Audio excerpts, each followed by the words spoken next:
சாய் பக்தர்களுக்கு என் அன்பு வணக்கங்கள். ஓம் சாய்ராம். என் அன்பு குழந்தையே, என்று உன் அப்பா உன்னிடத்தில் இந்த விஷயத்தை சொல்லியே தீர வேண்டும் என்று உன் வீட்டு வாசலில் நின்று கொண்டிருக்கின்றேன். என்னை உன் தகப்பனாக நினைத்தால் இந்த வார்த்தைகளை நீ முழுமையாக கேட்டுவிடு. ஏனென்றால் நான் என் குழந்தைகளுக்கு எப்பொழுதுமே தேவையில்லாத எந்த ஒரு விஷயத்தையும் சொல்லிவிட எண்ணுவது கிடையாது. என் குழந்தைக்கு ஒரு விஷயத்தை நான் சொல்ல நினைக்கிறேன் என்றால் நிச்சயமாக அதிலிருந்து உனக்கான வாழ்க்கையை நான் உன் கைகளில் மீட்டு கொடுக்கத்தான் வருவேன் என்பது நீ அங்கு அறிந்த உண்மைதானே. அப்படிப்பட்ட ஒரு உண்மையை உனக்கு சொல்லிவிட நினைக்கும் இந்த நேரம் என் குழந்தை, எக்காரணம் கொண்டும் நீ என்னை தவிர்த்து விடாதே. சர்வ நிச்சயமாக சில விஷயங்களை இன்று நீ என்னிடத்தில் தெரிந்து கொள்வாய். சாயப்பா சொல்ல சொல்ல உன்னுடைய வாழ்க்கையில் பல தேவையில்லாத விஷயங்களுக்கு உனக்கு பதில் கிடைத்துவிடும். உன்னோடு நான் இருக்கும் இந்த நேரம் உனக்கு என்னவெல்லாம் நடக்கிறது, ஏதுவெல்லாம் நடக்கிறது என்பதனை நீ தெரிந்து கொள்ள வேண்டிய காலம் இது. இந்த அப்பா இன்று உன் இல்லத்தின் வாசலுக்கு வந்து நிற்பதற்கு என்ன காரணம், உன்னுடைய வீட்டில் என்னென்ன மாற்றங்கள் நடந்து இருக்கிறது, உனக்குள் என்ன மாற்றம் நடந்திருக்கிறது என்பதனையெல்லாம் நிச்சயமாக நீ தெரிந்து கொள்ள வேண்டும். எப்பொழுதுமே இக்கரையில் ஏறி அக்கரைக்கு சென்ற பின்பு வெற்றி படகை நீருக்குள் தள்ளிவிட வேண்டும். படகு கரையோரம் நின்று நீரை ஏக்கத்தோடு பார்ப்பதை மனதாலும் பார்க்க இயலாது. தன்னுடைய தேவைக்கு பயன்படுத்தி கொண்டு அதை நாம் அந்த இடத்திலேயே விட்டுவிட்டு செல்வதுதானே மனிதனின் குணம். அப்படி இருக்கும் பொழுது மற்றவர்கள் எல்லோரும் உன்னை தன் தேவைக்கு பயன்படுத்துகிறார்கள் என்று சொல்லி நீ அதற்காக ஒரு நாளும் வருந்தி கொண்டிருக்காதே.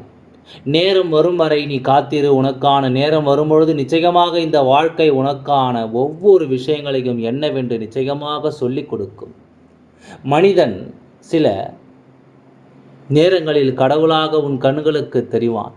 எத்தனையோ இடங்களில் உனக்கு வேண்டிய உதவி சரியான நேரத்தில் கிடைக்கிறது என்றால் அந்த மனிதனும் கடவுள்தானே. இதையெல்லாம் நாம் ஒரு பொழுதும் மறக்கக்கூடாது. உடலில் உயிர் இருக்கும் பொழுது அந்த ஈசனை ஆற தழுவிக்கொள். உன் ஆன்மாவுக்கு ஈசனை ஆறத் தழுவும் பாக்கியம் ஒரு பொழுதும் கிடைக்காது. ஆன்மா உடல் இல்லாதது உணர்வு இல்லாதவர்களுக்கு சமம்.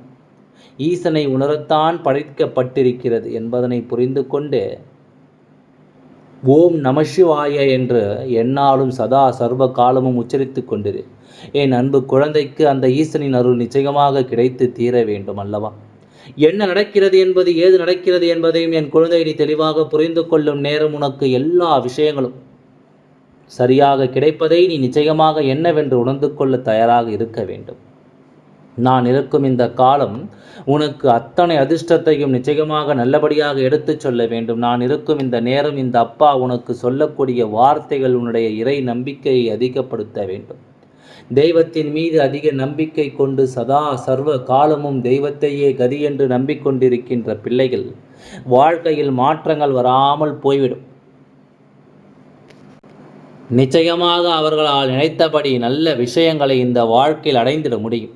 அவர்கள் நினைத்தபடி மிகப்பெரிய நம்பிக்கையை இந்த வாழ்க்கையில் நிச்சயமாக அடைந்திட முடியும் என்பதனை நீ மறந்து விடாதே. உன்னோடு நான் இருக்கும் காலம் உனக்கு நான் நிச்சயமாக மிகப்பெரிய அதிர்ஷ்டத்தை உன் கைகளில் கொடுக்க வேண்டி வந்திருக்கின்றேன். நமக்கு கிடைத்த வாய்ப்புகளை எல்லாம் நாம் விட்டுவிடும் நேரம் மீண்டும் அந்த வாய்ப்பிற்காக ஏங்கி தவிப்பது என்பது மூடத்தனம் அல்லவா? அதை செய்வது உனக்கே தவறு என்று தெரியவில்லையா? என்ன நடந்தாலும் ஏது நடந்தாலும் எல்லா இடங்களிலும் நினைத்தது போல ஒரு மகிழ்ச்சி உனக்குள் தான் இருக்கிறது என்பதனை மறக்காதே. அந்த மகிழ்ச்சி வெளியில் தேடி அலைவதனால்தான் உனக்கு கஷ்டங்களும் கவலைகளும் வருகிறது என்பதனை நீ மறந்து விடாதே. மேலும் மேலும் துன்பங்களையும் துயரங்களையும் கண்டு நீ அங்கும் இங்குமாக அலைப்பாய்ந்து கொண்டிருப்பதை விட எந்த இடத்திலும் எந்த சந்தர்ப்பங்களையும் என் குழந்தை நீ நழுவ விட்டு விடாதே. உன்னிடம் எந்த குறையையும் தேடாமல், யார் உன்னை பற்றி என்ன தவறாக சொன்னாலும் அதை காதில் வாங்கி கொள்ளாமல், உன்னுடைய எல்லா சூழ்நிலைகளிலும் உனக்கு துணையாக இருக்கின்ற உன்னை மட்டுமே நீ முழுதாக நம்புவாயானால் நிச்சயமாக யார் உன்னிடம் நல்லது சொல்கிறார்கள், யார் உன்னிடம் கெட்டது சொல்கிறார்கள் என்பதனை நிச்சயமாக உன்னால் புரிந்து கொள்ள முடியும். முதலில் உன்னை நம்பு, உன்னை உணரத் தொடங்கு, உன்னை ஏற்றுக்கொள்ளத் தொடங்கு. நிச்சயமாக அது உனக்கு நல்லதை நடத்தி கொடுக்கும் என்பதனை நீ புரிந்து கொள்வாய். எல்லா காரியங்களிலும் வெற்றி பெற தெய்வத்தின் நாமத்தை சொல். நிச்சயமாக அது உனக்கு மிகச் சரியான வெற்றியை எப்பொழுதுமே கொடுக்கும் என்பதனை நீ புரிந்து கொள்வாய். நான் என்கின்ற அகம்பாவம், அவனா என்ற பொறாமை, எனக்கு என்ற பேராசை, இவை எப்பொழுதுமே ஒரு மனிதனை நிச்சயமாக நல்லபடியாக வாழ வைக்காது என்பதனை நீ புரிந்து கொள்ள வேண்டும். என் அன்பு குழந்தையே, என்ன நடக்கும், ஏது நடக்கும் என்பதனை நீ சரியாக உணரும் பட்சத்தில் இந்த வாழ்க்கையில் உனக்கு எல்லா விஷயங்களும் தெளிவாக நடப்பதை நீ புரிந்து கொள்ள வேண்டும். என் அன்பு குழந்தையே, வாழ்க்கைக்கும் மரணத்திற்கும் இடையில் நாம் இருக்கும் பொழுது கடவுள் யாரையாவது அனுப்பி நீ வாழ வேண்டும் என்பது உறுதியானால் நிச்சயமாக உனக்கு உதவி செய்வார் என்பதனை நீ மறந்து விடாதே. எந்த இடத்திலும் என்ன நடக்கிறது, ஏது நடக்கிறது என்பதனை எல்லாம் புரிந்து கொண்டு அதற்கு ஏற்றது போல நீயும் உனக்கான மாற்றத்தை பெற வேண்டிய காலம் இது. ஒரு நாள் வழியோடு போகும், மறுநாள் வெறுத்து போகும், சில நாட்களில் எல்லாம் பழகி போகும். அவ்வளவுதானே இந்த வாழ்க்கை. இதற்கு ஏன் என் குழந்தை நீ இத்தனை காயம் கொண்டு தவிக்கிறாய்? நிச்சயமாக நான் இருக்கிறேன் என்பதனை புரிந்து கொண்டு உன்னை நான் எப்பொழுதுமே முழுமையாக உணர்ந்து சொல்கின்ற வார்த்தைகளை கவனமாக புரிந்து கொள். எப்பொழுதுமே நீ உடைந்து அழும்பொழுது ஒரு விஷயம் புரிந்து கொள்வாய். உனக்காக வருத்தப்பட உன்னை தவிர வேறு யாரும் இல்லை என்பதனை, உனக்காக வேதனைப்பட இங்கு உன்னை தவிர வேறு யாரும் இல்லை என்பதனை நிச்சயமாக நீ புரிந்து கொள்வாய். என் குழந்தையே, இது நாள் வரையிலும் அப்பா உனக்கு எப்பொழுதுமே சொல்கின்ற விஷயம் என்ன நடந்தாலும் தெய்வத்தை நம்புவதை மட்டும் நீ விட்டுவிடாதே. தெய்வம் எதை கொடுத்தாலும் அதற்கு நன்றி சொல்ல பழகு. வாழ்க்கையில் கஷ்டம் வந்தாலும் சந்தோஷம் வந்தாலும் எல்லாவற்றிற்கும் தெய்வத்திற்கு நன்றி சொல்ல பழகு. நிச்சயமாக அது உனக்கு நல்லதை நடத்தி கொடுக்கும் என்பதனை நீ மறந்து விடாதே. உன்னோடு நான் இருக்கும் இந்த காலம் உனக்கு எப்பொழுதும் வேண்டிய மாற்றங்களை வேண்டியபடி நடத்தி கொடுக்கும். ஒவ்வொரு நாளும் நான் வரக்கூடிய நேரங்களில் உனக்கு எதுவெல்லாம் நடக்க வேண்டும் என்ற விதி இருக்கின்றதோ அது எல்லாம் சரியாகவே நடக்கும் என்பதனை நீ மறந்துவிடக்கூடாது. என்றோ ஒரு நாள் இந்த வாழ்க்கை உனக்கு கொடுத்த வேதனைகளை எல்லாம் நினைத்து இன்னமும் நீ கலங்கிக் கொண்டிருக்காதே. இனி உனக்கு நடக்கும் நன்மைகள், உனக்கு நடக்கும் சந்தோஷங்கள் என்று ஒவ்வொன்றையும் என் குழந்தை நிச்சயமாக நீ மனதிற்குள் தேவையில்லாத கஷ்டங்களை தூக்கி சுமக்காதே. சாயப்பா வந்து உன்னை சுற்றி இருக்கும் காலங்கள் உனக்கு அதிர்ஷ்டங்களை என் குழந்தை, இந்த அப்பா உனக்கு இன்று ஒரு விஷயத்தை சொல்கின்றேன், கவனமாக கேள். கயனியில் ஓடி ஆடி உழைத்தவர்கள் ஒரு நாள் வயதாகும் ஒருவேளை சோற்றுக்கு பெற்ற குழந்தையிடம் காத்து கொண்டிருப்பார்கள். அவர்கள் வாய்விட்டு கேட்கும்படியான ஒரு நிலைமைக்கு ஒருபொழுதும் அவர்களை நீ வைத்துவிடக்கூடாது. இங்கே சில குழந்தைகளினுடைய வாயிலிருந்து வருகின்ற வார்த்தைகளை நான் கேட்கின்றேன். அவர்கள் என்ன சொல்கிறார்கள் தெரியுமா?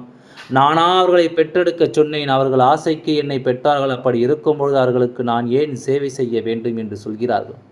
நீ சற்று நினைவில் வைத்துப்பார். நாளை உன் குழந்தைகள் இங்கு வளரும் பொழுது அவர்கள் எப்படியெல்லாம் நீ பாராட்டி சீராட்டி வளர்க்கின்றாயோ அதுபோலதானே உன்னை பெற்றோர்களும் உன்னை வளர்த்திருப்பார்கள். முன்பெல்லாம் சற்று வசதி குறைவு, அதனால் சில விருப்பங்கள் வேண்டுமானால் நினைத்தது போல உனக்கு நிறைவேறாமல் இருந்திருக்கலாம். ஆனால் இன்று இந்த நிலைமையில் நீ இருப்பதற்கு அவர்கள்தானே காரணம். உன்னுடைய நிலைமையினால் உன் குழந்தைகளுக்கு வேண்டியதையெல்லாம் மறக்காமல் கொடுக்கிறாய் அல்லவா?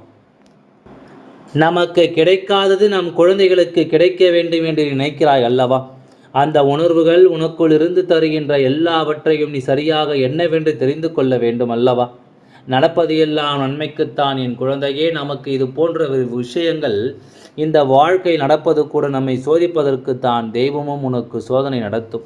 இந்த குழந்தை தன் பெற்றோர்களை எப்படி பார்த்து கொள்ளும், இந்த குழந்தை தன் பெற்றோர்களுக்கு எப்படிப்பட்ட விஷயங்களை செய்து கொடுக்கும் என்று தெய்வம் உணர்த்தும். என் அன்பு குழந்தையே, அன்பாக பழகுவதை மறந்து அளவாக பழகுவதற்கு இந்த வாழ்க்கை உனக்கு எப்பொழுதுமே கற்றுக் கொடுக்கும் என்பதனை நீ மறக்காதே. சில அனுபவங்கள் அப்படித்தான் ஒவ்வொன்றையும் உனக்கு எடுத்துச் சொல்கிறது என்பதனை நீ மறந்து விடாதே. ஒருவரிடம் நாம் ஏமாந்து போவதற்கு காரணம் என்ன தெரியுமா?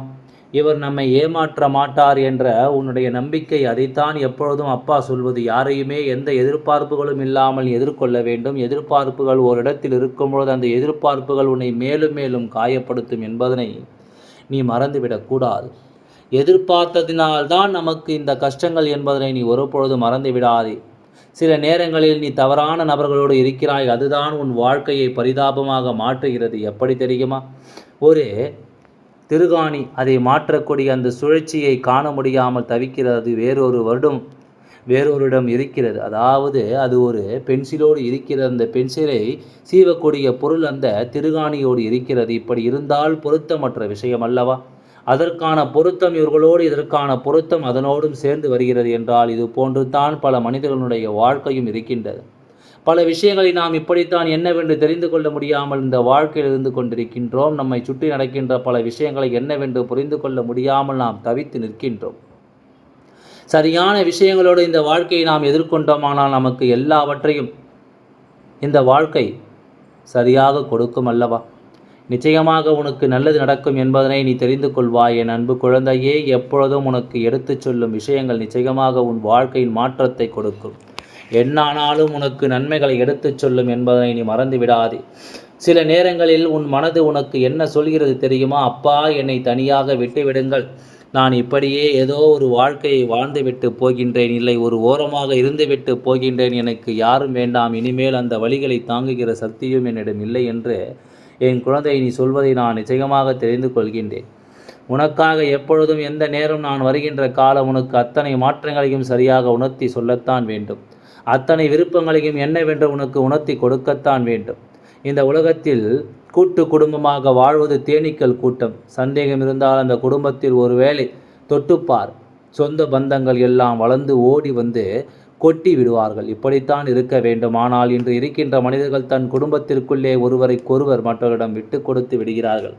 ஒருவருக்கொருவர் மற்றவரிடம் விட்டு கொடுத்து விட்டார்கள் படுகின்ற அவமானத்தை கூட பெரிதுபடுத்தி கொள்ளாமல் இருக்கிறார்கள். இதுதான் இப்பொழுது இருக்கின்ற தலைமுறையாக இருக்கின்றது. ஆகையால் எதை நினைத்தும் கவலை கொள்ளாமல் உன்னுடைய வேண்டுதல்கள் நிச்சயமாக நிறைவேறும் என்று நம்பு. நிச்சயமாக நிறைவேற்றி தருகின்றேன். நல்லது நடக்கும். ஓம் சாய்ராம். நன்றி, வணக்கம்.